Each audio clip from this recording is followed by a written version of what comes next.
they going to survive this crisis? Some will, yes. I think most will, in fact, Sarah. But anytime there's a difficult, period, whether it be a recession or this new experience we're all going through now with the coronavirus, there's going to be fallout. Those who came into this period of time with a strong balance sheet will get through it. Those who had a weak balance sheet to begin with are going to have a very, very difficult time coming out of it. What's going to happen to Neiman Marcus, which you once led and is reportedly seeking bankruptcy protection? One report saying it could come this evening. What does that mean for the stores, for the employees, and for the future of that name? Well, first of all, it's a big disappointment to me because this is a terrific company. There's a very strong, loyal consumer base that loves shopping at Neiman Marcus.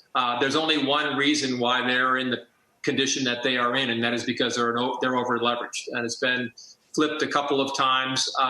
As you know, private equity getting into it, and long story short, I've said this many times before, for maybe a decade or more, that highly leveraged retailers never work long term. I mean, how many times do we have to learn this lesson? It's happened so many times. Every time there's a financial crisis, you see the lineup of those that were perfectly healthy companies that got too highly leveraged, hoping to turn that company and sell it to somebody else. That's never should be the end game. It should be focus on the consumer, having a strong balance sheet, so that when you go into difficult times, you're prepared to fight through them. And that's unfortunately what's happened to Neiman Marcus. How they'll come out of it, smaller. I don't know exactly what the format will be. I just hope they will deliver the outstanding service that company is known for many, many years. But do you think, Terry, the equity gets wiped out in that process, getting to that point? It's very hard. It's very hard to say, Will, how they're going to restructure this. Is there going to be some saviors are going to want to come in and try to participate in the restructure? I'm not exactly sure how it's going to work. So we'll have to let it play itself out. And there'll be others that will have the same kind of a challenge, who are either highly leveraged or long time poor performing. They're going to face this difficult time. And I feel particularly bad for the smaller retailers who had a good balance sheet going into this period, but are no longer either investment grade or long-term viable because they've been closed for 60, 90 days, and these smaller companies in particular, which makes up retail in America to a very large degree, are going to have a very hard time if they did not already have a strong online business to help supplement some volume required during these last 90 days.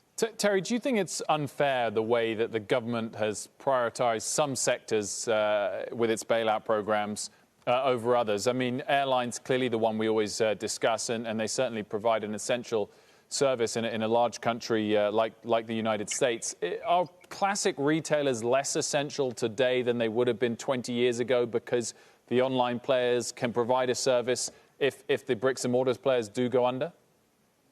Well, listen, I think it's I'm a little biased here, but I do think that the federal government is actually doing quite a remarkable job. I mean, you try to manage the distribution of $2+ trillion and getting it into exactly the right hands in a very quick order.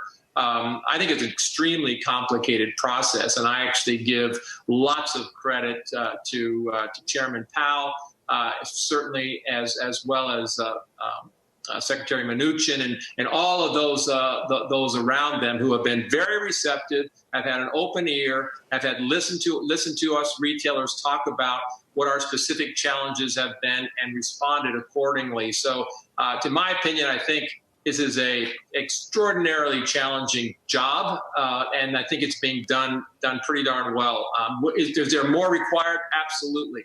Because we want to make sure that we get our employees back to work, get them back to work in a safe environment where customers feel that they're in a safe environment. And that's got to happen in a gradual way, in a thoughtful way. But that's what I'm counting on and hoping for. And I think that the government stimulus packages are allowing that to at least begin to take place.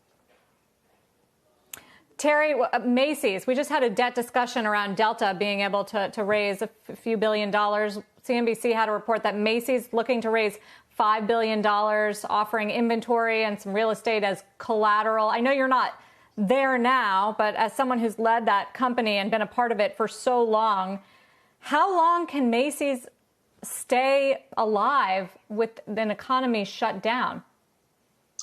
We all need to have, not just Macy's, Sarah, we all need to have consumers return to some level of consumption again, because it's much broader than just a couple of companies. This is about the economy. I mean, 70%, as you know, of GDP is driven by consumption of one form or another, and retail plays a major part in that. So the sooner that we're able to get retailers back on their feet and allow consumers to feel comfortable that they can come in and shop safely in these stores and that the employees feel safe serving these customers, these are required elements to getting the economy back growing once again, getting it back on its feet first, and then getting it growing once again. So I think it's a much broader conversation than one company. I think it's extremely important that both retail and restaurants get back to some level of where they were. They're not going to get back overnight. This is going to. There are definite consumer behavioral changes that are going to be some short term. We always see, and others maybe long term. But over time, we're counting on this being once the shakeout takes place, and there will be fewer locations, less real estate. We've been talking about this for years on your program.